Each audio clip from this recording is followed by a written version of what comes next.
C1, C2. Let's go for the flow of charge. The charge Q will flow like this.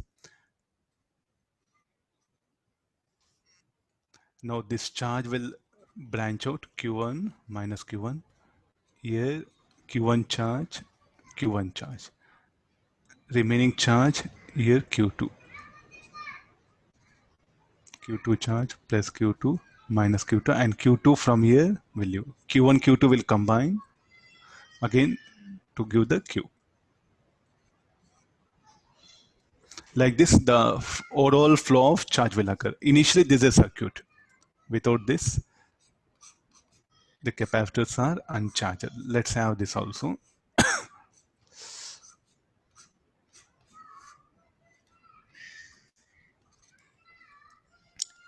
Uncharged capacitor. So what is the initial energy? Will be 0. How long this charge distribution takes? It depends upon the resistance of the wires.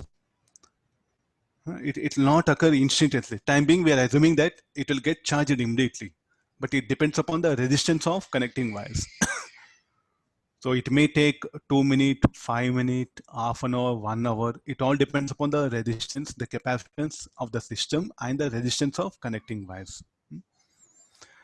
Okay, now whatever the drop, if you look at the drop, they're having a common drop.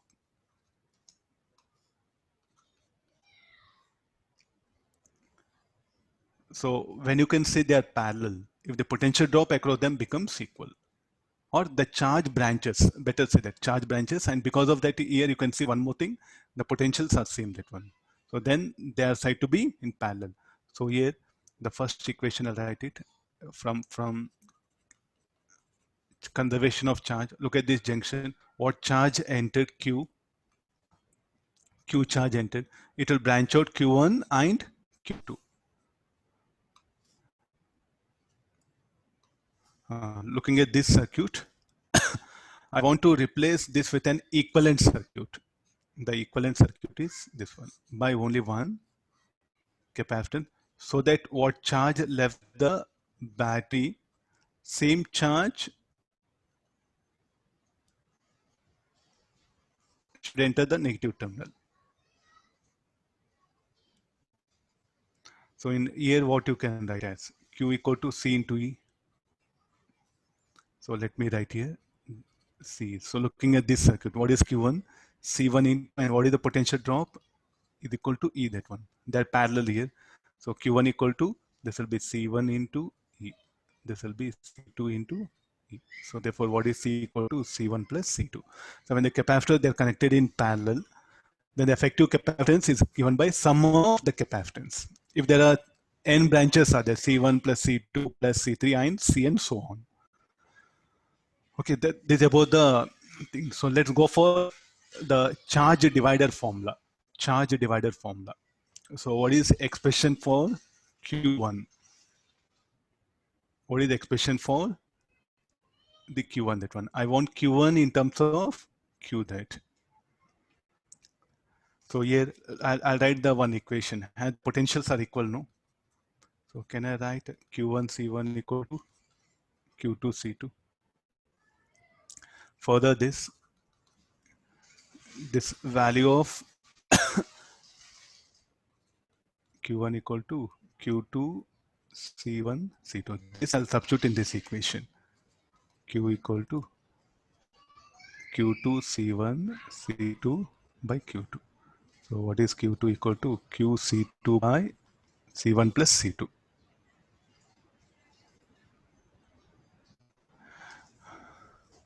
Yes. The current will become zero once final steady state after a long time. No more current will flow here. We are doing this problem as if we don't know anything current density.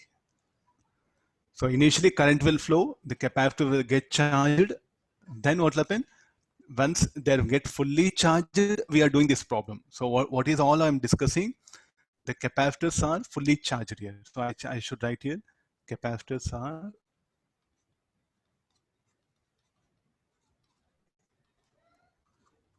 fully charged. As long as the charge across capacitor is increasing, there'll be current flowing. When they're fully charged, no current. Okay, this is about Q2. So similarly, can we write expression for Q1? As it should be, Q1 is equal to very useful for numericals. Huh? I'm telling this one some. These are the things which will help you a lot in numericals. Rather than fighting with any formula concept, no, better take help of these ideas. I'm just focusing on the application part more because there's a theoretical capacitor there in series, C1 plus C2, everything over. The potential divider formula, charge divider formula, these are things which will help you a lot in numericals. So what is the ratio of the charge Q1 by Q2? Should be equal to So the C1 by C2. capacitors are fully charged, so current will be zero in the circuit, sir. Yeah, it must be.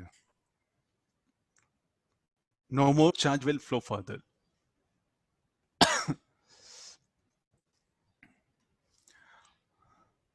Okay, this is about the when the capacitors are in parallel. Okay, let's go for similarly the heat generated concept.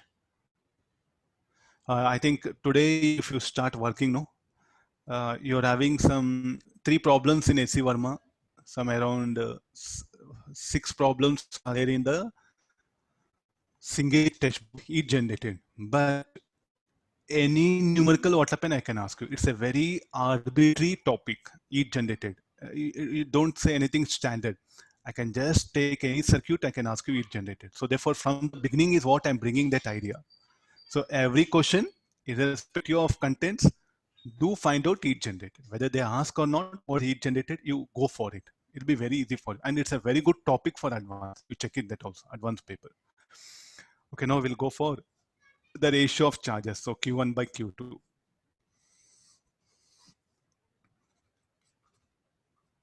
If the capacitors, if they're connected in parallel, what the ratio of the charges should be? C1, C2. If C1 greater than C2, Q1 will be greater than Q2. The one which is having higher capacitance will store more charges. Okay, this one. So this is very important. There's some many theoretical questions if they ask you, know, the capacitance which will have the capacitor which will have more capacitance will store more charges. Okay, let's go for the energy in the circuit. Work done by the cell. Before that, I should calculate the charge. No, so what is the charge? Q should be equal to, so Q should be equal to C into E, which is equal to C1 plus C2 into E. Then work done by the cell.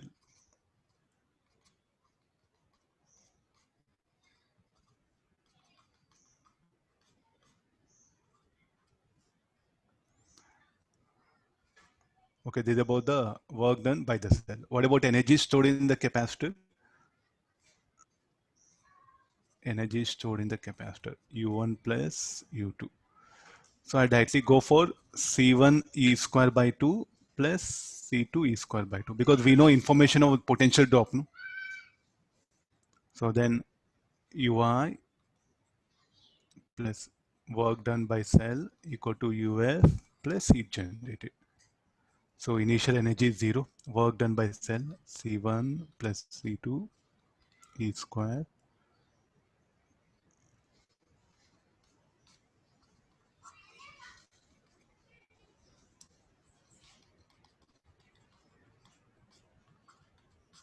This is the heat generated.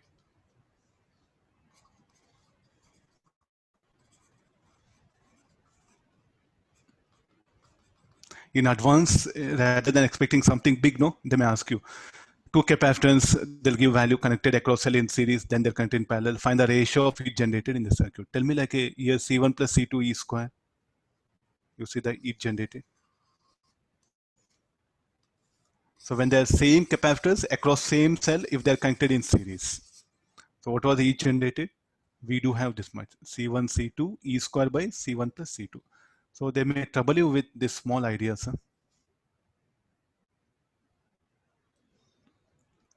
The ratio of these two, they may ask you any of the things.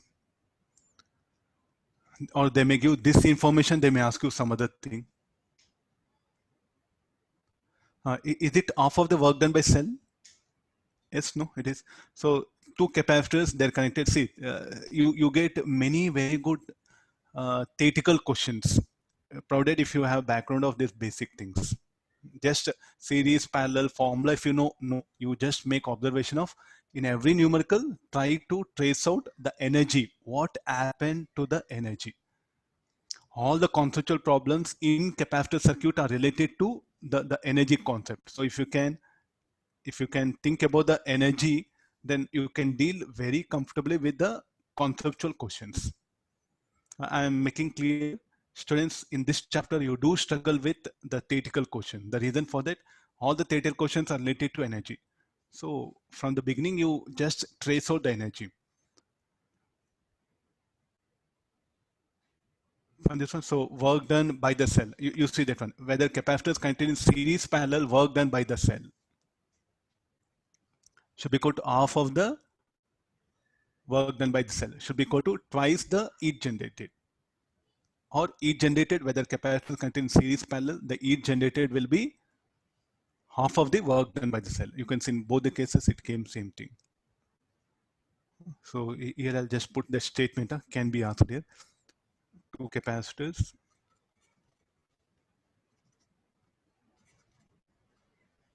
It's not a generalized, only for this situation is what I'm putting. Two capacitors when connected in series or parallel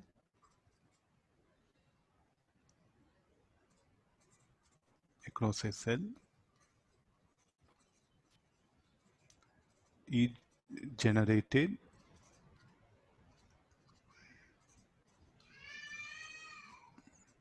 will be half of the